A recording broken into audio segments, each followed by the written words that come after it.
Halo semuanya, kali ini saya ingin berbagi pengalaman open trip sehari ke Labuan Bajo bersama salah satu agen lokal yang menurut saya sangat worth it, yakni Labuan Bajoku.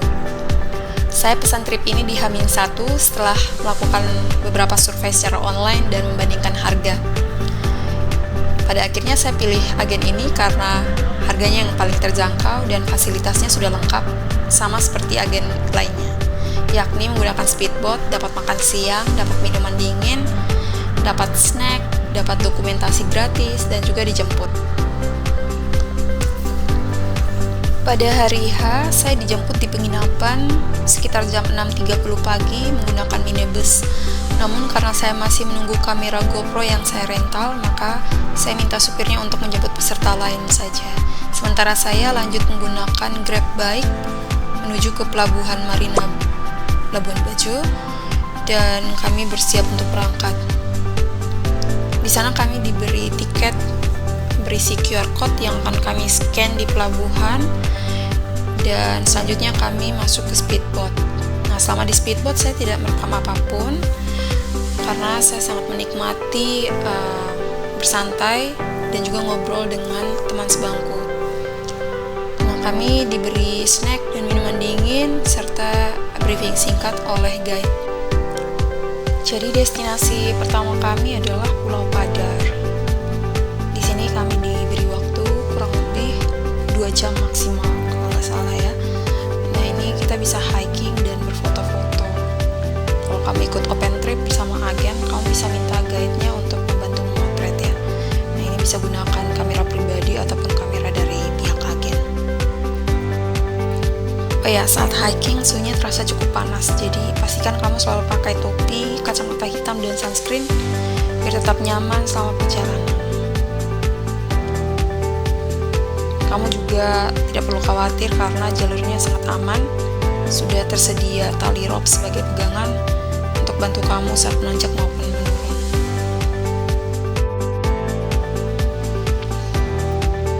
Nah, kalau kamu lihat di sini suasananya cukup ramai karena banyak sekali wisatawan dari Cina.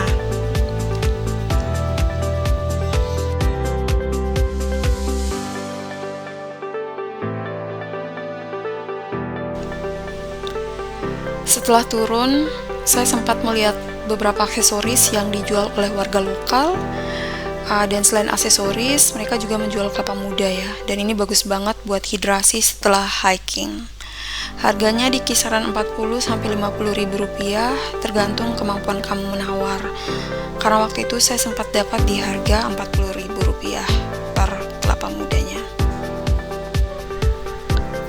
Destinasi berikutnya adalah Pink Beach.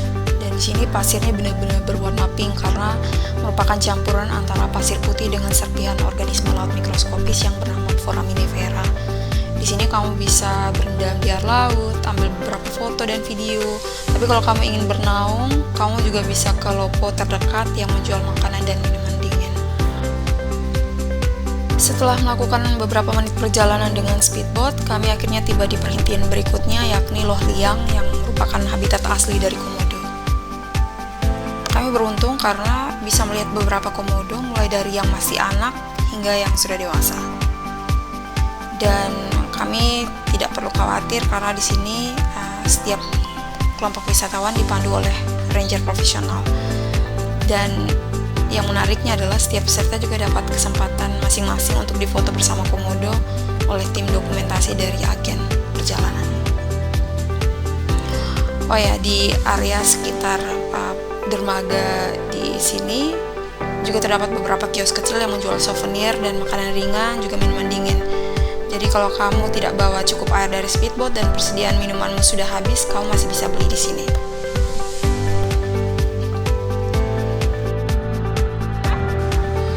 Setelah melihat komodo, kami kembali ke speedboat untuk makan siang sambil melanjutkan perjalanan kami ke Manta Point. Nah, di Manta Point ini wisatawan dipersilakan untuk snorkeling bersama manta ya. Syukur-syukur kalau bisa lihat manta ya, kalau tidak pun tidak masalah. Masih ada banyak hal yang bisa dilihat. Namun kali ini saya tidak ikut turun karena sebelumnya saya sudah melihat manta saat melakukan scuba diving. Sebenarnya ada satu destinasi lain yaitu Takam Makassar yang tidak sempat saya dokumentasikan saya snorkeling di sana. Dan airnya sangat jernih, tidak terlalu dalam, sehingga sangat cocok untuk yang baru belajar snorkeling atau sekedar ingin menikmati keindahan bawah laut yang tenang dan dangkal. Nah, sekitar jam 5 sore kami sudah tiba kembali di Pelabuhan Marina Labuan Bajo dan bersiap diantar pulang oleh pihak agen. Namun saya pilih naik ojek lagi karena saya pada saat itu ingin menuju ke tempat lain. Ya, secara keseluruhan pengalaman open trip hari ini sangat menyenangkan dan menurut saya layak untuk dicoba ya. Jadi bagi kalian yang mencari perjalanan singkat, seru dan lengkap, saya sangat merekomendasikan Labuan Bajoku, atau kalau kamu punya opsi open trip lainnya yang lebih terjangkau juga boleh.